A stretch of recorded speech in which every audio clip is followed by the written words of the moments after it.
di Jurnal Sepakat. Jumat 9 April 2021 bersama saya Yeska Lumakeki akan menyampaikan informasi seputar Kota Bitung.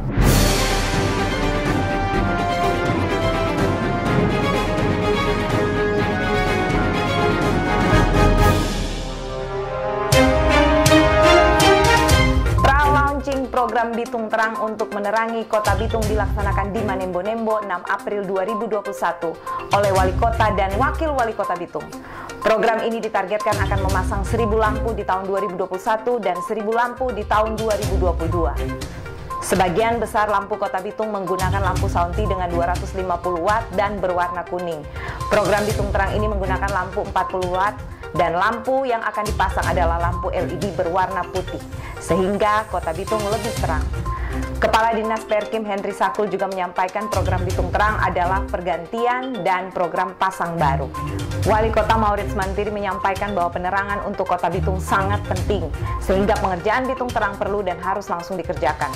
Wali Kota juga menghimbau agar masyarakat dapat bekerja sama untuk menjaga kondisi lampu agar tetap menerangi daerah kita.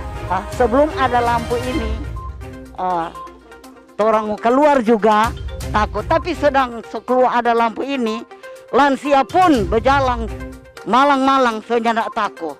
Penyuluh pertanian di Kecamatan Ranowulu mengadakan tatap muka dengan Wali Kota dan Wakil Wali Kota Bitung di Balai Penyuluhan Pertanian Kecamatan Ranowulu. Berbagai masukan dan kendala di lapangan disampaikan oleh para penyuluh pertanian. Wali Kota dan Wakil Wali Kota di hadapan para penyuluh pertanian menyampaikan bahwa janji saat kampanye yaitu program pemberian lahan bagi kelompok tani di setiap kecamatan akan dilaksanakan. Untuk prioritas awal bagi 3 kecamatan yaitu Kecamatan Ranowulu, Matuari, dan Air Tembaga. Dan tahun ini diharapkan 1 hektar pertama dapat dikelola oleh 3 kecamatan prioritas. Dalam kegiatan ini turut hadir Kapolsek Ranowulu, Kepala Dinas Ketahanan Pangan dan Pertanian, Camat Ranowulu, Koordinator Balai Penyuluhan Pertanian. Penyuluh diharapkan proaktif untuk memantapkan program yang ada dan mampu menciptakan konsep atau desain setiap lahan dan kelompok tani agar dapat berkelanjutan. Musyawarah Kuartir Cabang Gerakan Pramuka Kota Bitung dilaksanakan Kamis kemarin 8 April 2021 di ruang SH Sarundayang. Muscap yang dihadiri oleh pengurus cabang, PLT Ketua Kuarcap Leonardo Axel Galatang, Kepala Dinas Pendidikan yang juga Sekretaris Panitia Muscap Julius Ondang, Kepala Dinas Pemuda dan Olahraga Anita Lomban, Wali Kota Bitung selaku Kama Bicap dan Wakil Wali Kota Wakama Bicap Hengki Honandar ini terpilih Kak Rita Aleta Luciana Tangkudung sebagai Ketua Gerakan Pramuka Kuartir Cabang Bitung. Pelaksanaan kegiatan ini juga dengan menerapkan protokol kesehatan yang ketat. Wali Kota dan Wakil Wali Kota menerima kunjungan Deputi 1 Staf Kepresidenan Febri Calvin Tete Lepta menyangkut infrastruktur dan proyek strategis nasional di Kota Bitung. Febri Calvin Tete Lepta bersama tim hadir selama 2 hari di Manado dan Bitung untuk memastikan tol yang sudah beroperasi 26 km dan sisa 14 km masuk Kota Bitung akan selesai pengerjaannya di bulan Agustus dan di bulan September akan diadakan uji kelayakan dan Oktober dipastikan akan beroperasi penuh. Febri juga menyampaikan mengenai pengembangan Pelabuhan Bitung sebagai International Hub Port dan memindahkan pelabuhan rakyat dari Bitung ke Lembe atau dari Ruko Pateten ke Papusungan, serta berupaya secepat mungkin pembangunan jembatan Bitung Lembe segera terlaksana. Febri menjelaskan mengapa perlu segera dibangun jembatan dan IHP agar ada pertumbuhan ekonomi baru. Hal itu merupakan visi Presiden di mana infrastruktur dibangun bukan hanya konektivitas antar wilayah tapi agar ada pertumbuhan ekonomi baru.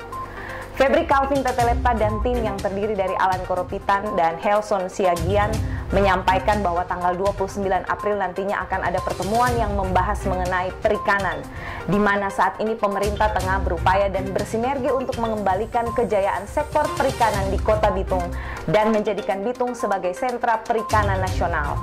Tadi bicara juga dengan Pelindo dengan Pemkot Bitung, bagaimana kita memikirkan tentang pengembangan pelabuhan Bitung sebagai international hub hub internasional.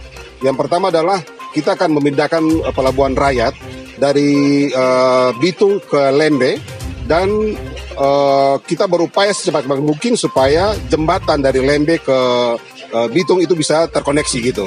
Nah, kenapa kita harus membangun jembatan dan membangun pelabuhan di sana supaya ada pertumbuhan ekonomi baru. Nah, Presiden mengatakan bahwa infrastruktur itu tidak sekedar hanya membangun konektivitas antar wilayah, antar daerah, untuk disparitas semakin pendek, tetapi juga adalah membangun pertumbuhan ekonomi baru. Nah, itu visi Presiden yang harus kita pastikan bahwa itu juga terjadi di Bitung gitu ya. Konsultasi Pelayanan Publik Pemkot Bitung atau KP3B lewat akun Facebooknya menerima aduan dan permasalahan mengenai layanan publik. Dan aduan yang ada akan diteruskan ke dinas terkait untuk diselesaikan.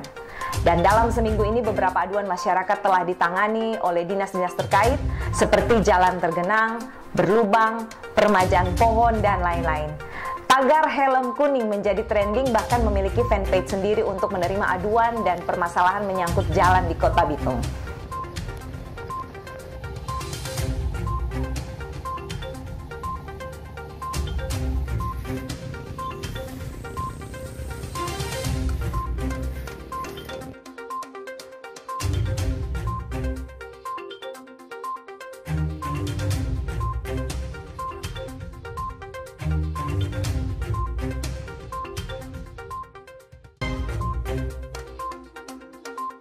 Wali Kota dan Wakil Wali Kota melantik pengurus FKUB, BKSAUA, Tim Percepatan Program Bitung Hebat, Panitia Pelaksana Seleksi Dewan Pengawas dan Direksi Perusahaan Daerah, serta Forum Kewaspadaan Dini Masyarakat Kota Bitung di ruang SH Sarundayang.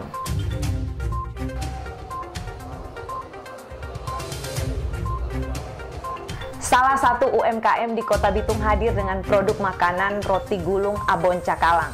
Lokasi bertempat di Girian dan telah memproduksi roti gulung selama 3 tahun. Buat Anda yang ingin mencoba dan menjadikannya sebagai oleh-oleh Kota Bitung, bisa langsung mengunjungi gerainya yang buka dari jam 9 pagi sampai jam 10 malam. Demikian Jurnal Sepakat hari ini, saya Yustul Makeki dan segenap kru yang bertugas pamit undur diri. Sampai jumpa!